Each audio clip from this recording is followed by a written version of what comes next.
As the second phase of the lockdown in Lagos continues to take effect, well, some Lagosians are expressing concerns about the growing insecurity caused by the stay-at-home order and are calling for increased security patrol. Now, some of the residents are constantly keeping overnight vigil in their neighborhood to resist criminal elements who are seizing the opportunity of the situation to attack different communities in the state. Very well said there. A particular gang which the Nigerian Police Force have resisted and constantly put under check to an extent, known as the 1 million boys, have started trending as a menace and threat to Lagosians. All right, recently, a particular local government in Nigeria, Mushin to be precise, reacted to a threat by the 1 million boys when they heard that the boys are making their way to Mushin to cause havoc. The youths in the Mushin local government area trooped out with light weapons to guard their locality. And joining us now to review the insecurity situation in Lagos State during this time of COVID-19 lockdown is Dr.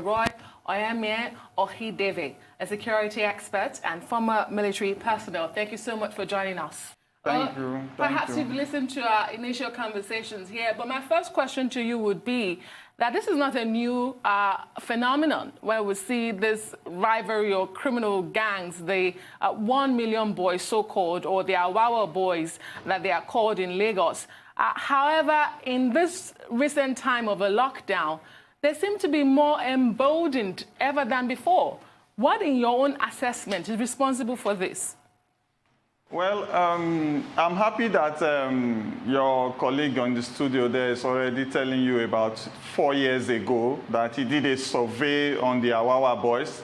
You see, these are predominant ills that we have carried along with ourselves, with our political rigmarole into criminal politicking.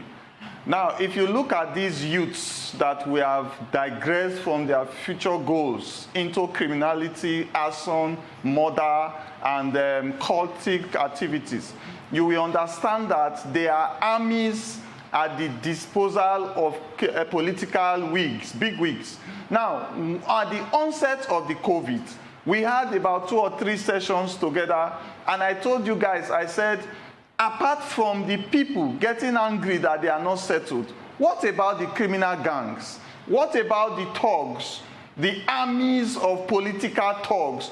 During the election, all of you journalists were running scatter when they were breaking bottles, and political delegates were speaking from the podium, and the security agencies were handicapped. All of them that were arrested, what happened? What happened to public disturbance as a penalty that should accrue? What happened to use of dangerous weapons as a criminal act? What happened to arson for all the places that were burnt? None of them faced any penalty. One of them in Lagos was taken abroad for treatment. And now they are angry because so many of these godfathers have not given them, have not doled out the palliative that they expect to receive. These are people that collect money from street traders. These are people that collect money from Okada, Keke Mawa, bus drivers.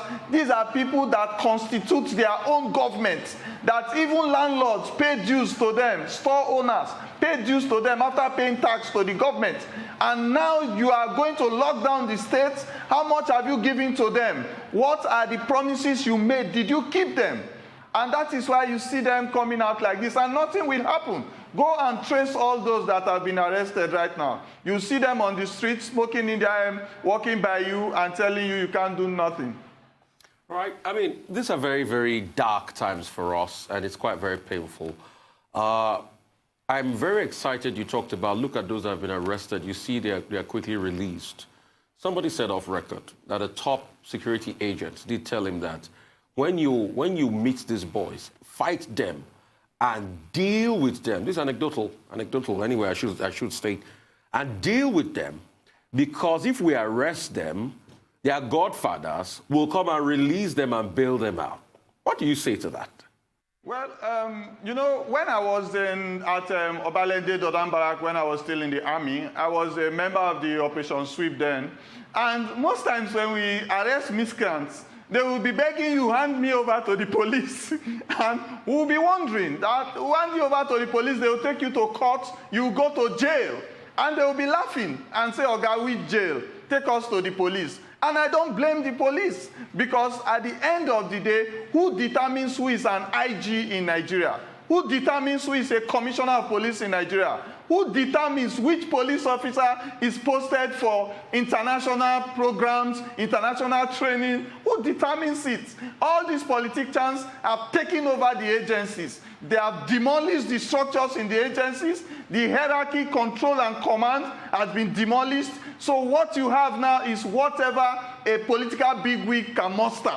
So every politician is trying to look for a gang and an army of youths that they can call, and they destabilize any political campaign or procession. Every politician is looking for these area boys that they will muster and become their army.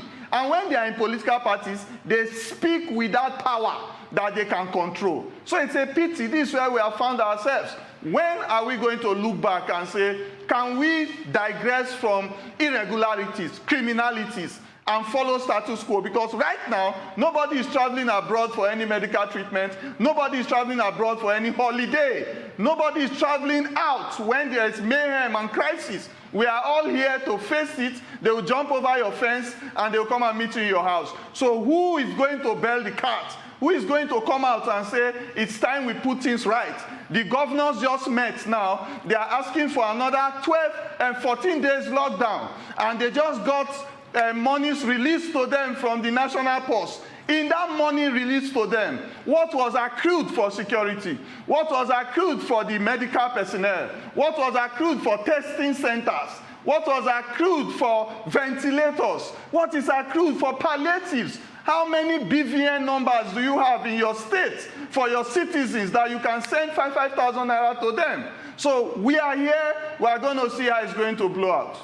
You definitely have mentioned a few things that I would like to just go through quickly. You've spoken about the fact that there's some politicization in the law enforcement, as well as low conviction rates. So are you saying that maybe the judiciary has some part to play here? And also, before COVID-19 came and took over our lives, so to speak, there was a push for, you know, the Amotekun, the regional security outfits. However, there seems to have been some silence. The governors did meet yesterday, like you rightfully mentioned, to speak about this 2-week extension of the lockdown. However, the security measures are being ignored. Why is it that we're not seeing a continuation of these regional security outfits like Amotekun and the likes?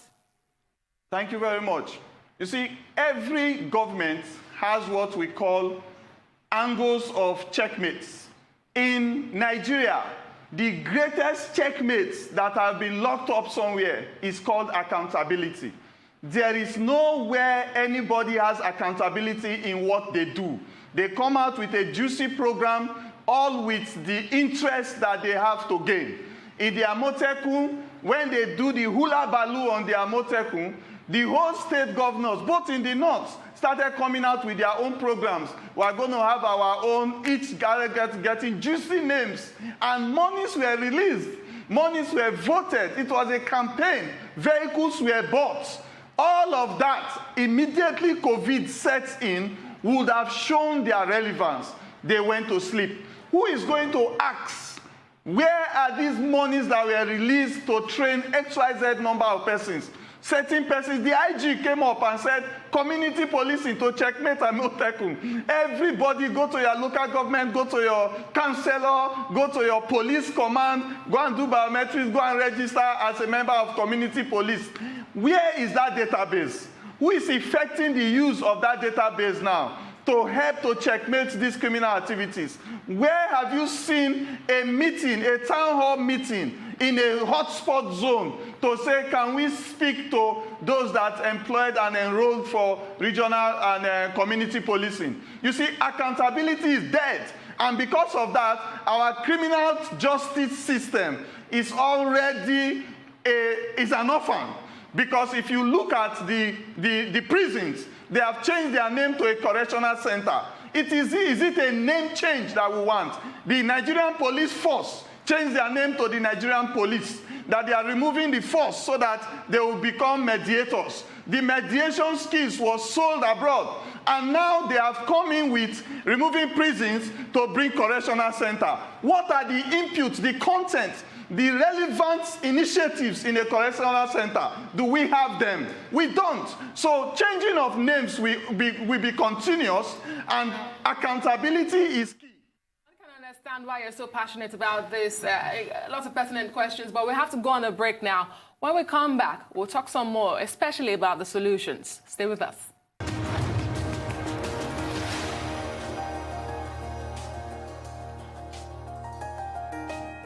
Welcome back to the Morning Show here on Arise News, and we're still talking security or insecurity in the state of a lockdown, especially in a state like Lagos State. And we do have Dr. Roy Okhidievbie, a security expert and former military personnel. Thank you so much for staying with us. I don't know if you had made the entire point you were making before that break when you're talking about Amotekun, the regional security force, Operation Leopard, in translation. Do you want to land on that point before I ask you my next question? Just closing on that, because you mentioned something about the judiciary.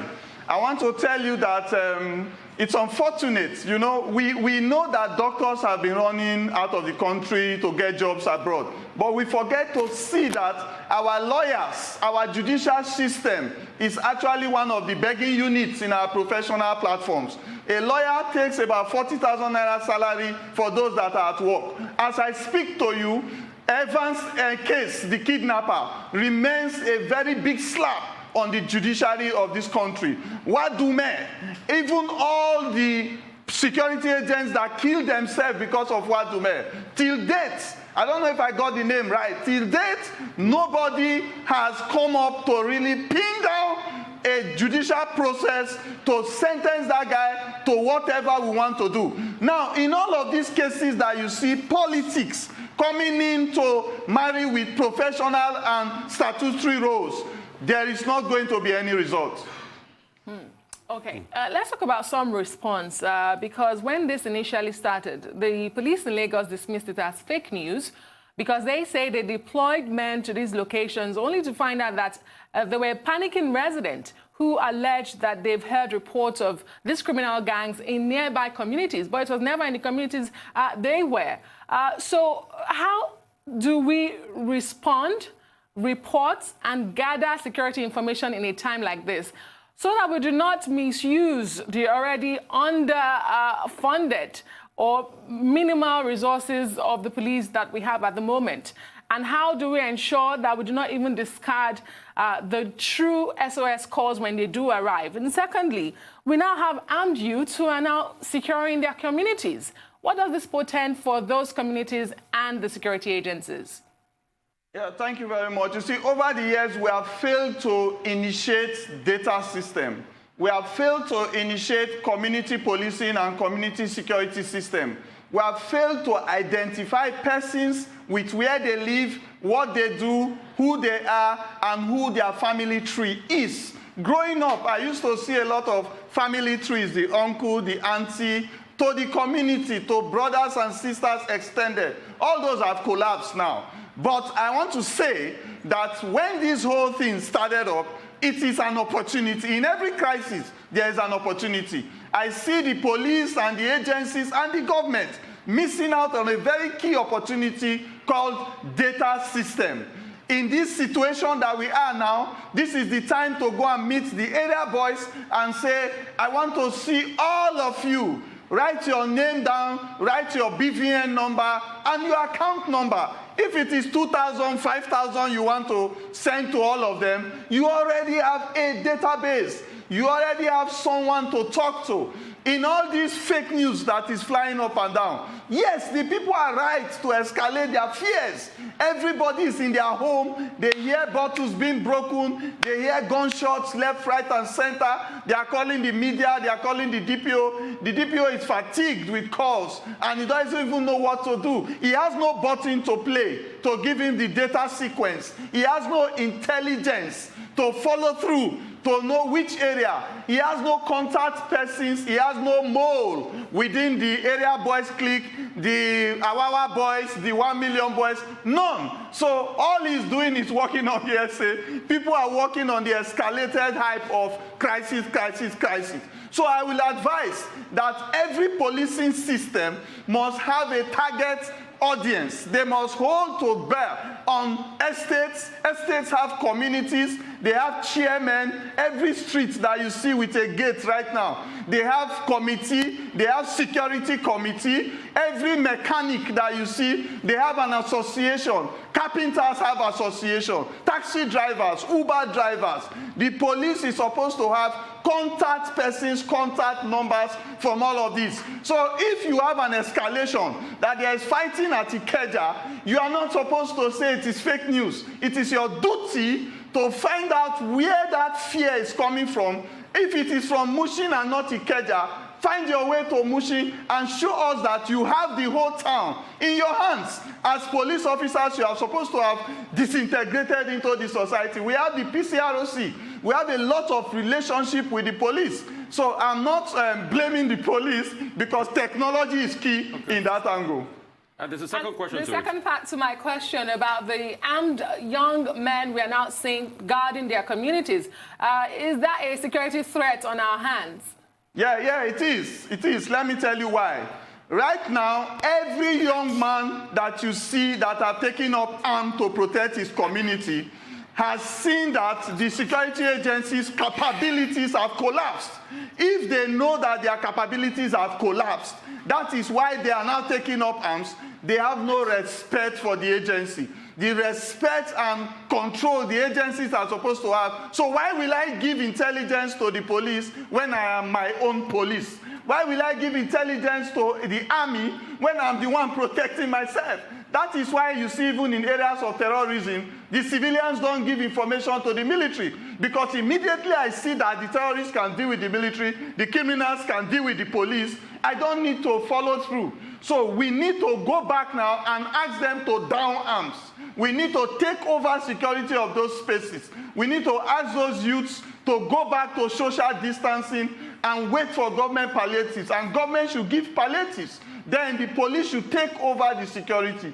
Don't allow people without training, without orientation, without discipline to handle arms for too long. Before you know, they become cohesive, they have a leader, and they begin to demand for certain things that you cannot provide. Thank you so much, Roy. I mean, you made a very important point, and I just want to poke two dots in the long line of your points. Number one, NURTW. It's a very important union in Lagos. And we're talking about this, street urchins, what they call in local palace area boys, and the likes. NURTW. Do you think we're engaging with that group enough? And secondly, this is where the conversation about should private security guards carry out. Like, take for instance, if I had a business in Mushin or the areas the 1 million boys are operating, and I have private security guards, I would not want them to come and damage my business. Can you just answer those two dots? NURTW, because everybody's saying about that group. Thank you very much. You see, the National Union of Road Transport Workers is a machinery to raise funds. It's a machinery to intimidate political opponents. It's a machinery to wield power. If you need them to come in to come against these youths are also part of the NURT movement we are talking about.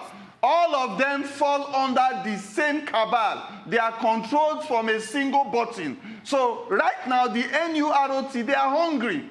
As I speak to you now, no taxi, no buses, no transport system is working. Right now, they don't have levies they collect. So if I am their cabal head, I'm supposed to be doling out palliatives, not waiting for government. They are not getting that. So if you go and check the pockets and the coats of all of these boys being arrested, you will be shocked that some of them are carrying ID cards of National Union of Road Transport Workers. Then if you want to look at the private security industry, I didn't want to mention that earlier because I'm the national PRO of the Association of Licensed Private Security Practitioners. And that body has been going to government cap in hand times without number. asking for the private security industry, all private security practitioners, all private security providers to come under this structure of the government. We have spoken to the Minister of Interior, we have spoken to all relevant government hierarchy that we need to inculcate the private security industry into our national security architecture. Once we can do that, we will have a spread into every nook and cranny of this country, and we'll begin to generate intelligence from professional platforms, and it will do us a lot of good.